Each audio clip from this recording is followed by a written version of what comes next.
السلام عليكم ورحمة الله وبركاته، عشاق الساحرة المستديرة وعشاق النادي الأهلي في كل مكان. لو أنت أول مرة تشاهدنا ما تنساش تشترك بالقناة وتفعل زر الجرس ليصلك كل جديد.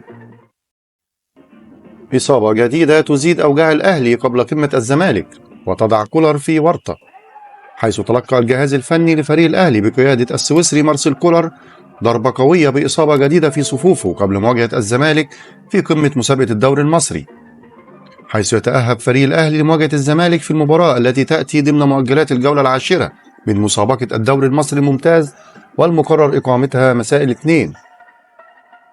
وأفادت صحيفة الوطن المصرية بأن أحمد نبيل كوكا لاعب وسط الأهلي قد اشتكى من إصابة بعد خوض مواجهة الأهلي وزد الأخيرة في مسابقة دوري نايل.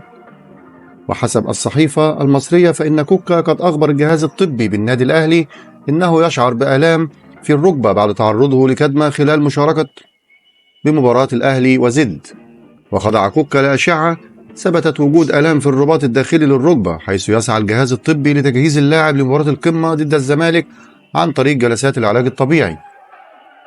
وتمثل إصابة كوكا ضربة موجعة لخط وسط الأهلي بسبب الغيابات المؤثرة عنه، إذ يفقد الفريق الأحمر جهود إمام عاشور بسبب خضوعه لجراحة في الكتف، وأليو ديانج لإصابته في الركبة، ومروان عطية لمعاناته من آلام في العضلة الخلفية.